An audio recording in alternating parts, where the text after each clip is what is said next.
All right, guys, so I have a little issue here. I finished setting up my UNAS Pro today. Yesterday when I got it, I only had 3 drives on hand, so I just filled these 3 bays right here. And then today my order of 3 more Western Digital Red drives came in. So I have 6 drives in here total, and they are running in RAID 10. So I have 12 terabytes of usable space. You know, they are paired. So you have to lose both drives in a pair to lose any data. Otherwise, you can lose up to 3 without having any issues. So I have this empty 7th slot down here, and I was going to make a shared drive and put just a 1 disk in there on a separate pool, just as like a Final Cut, like scratch disk kind of deal, or you know, like an 8 terabyte disk, just to export things to that didn't need to be backed up.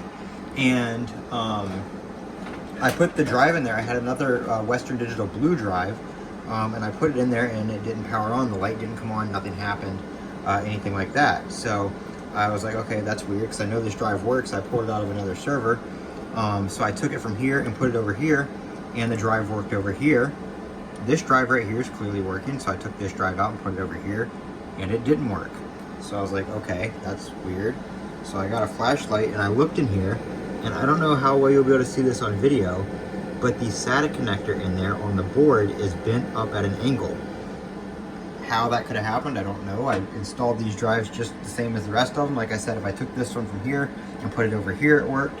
But if I took it from here to here, it didn't work. So the same drive that was not working in here, that was in the same bay or in the same caddy, works over here. So it's got to be that SATA port like that. I don't think that is supposed to be pointed up that direction. This one, none of the other ones look like that. From what I can tell, I didn't open it or anything because there's a warranty sticker on it, but I just peeked through the, you know, shining the light in there. So it looks like we came with a defective SATA port, possibly. So I did reach out, and they recommended I RMA it, so I did start that process. I mean, when there's a drive in here, and I noticed this when I put the drive in, I didn't really think much of it, but when there's a drive in here, right when you get to about here, you get a little resistance, you know, for the final little click. When there's a drive in here, you don't get any resistance other than this plastic right here going into the metal housing, like you do at the other ones when it's seated on that SATA connector. So it's definitely not being seated fully on that connector, and the drive's not powering up or being detected or anything like that.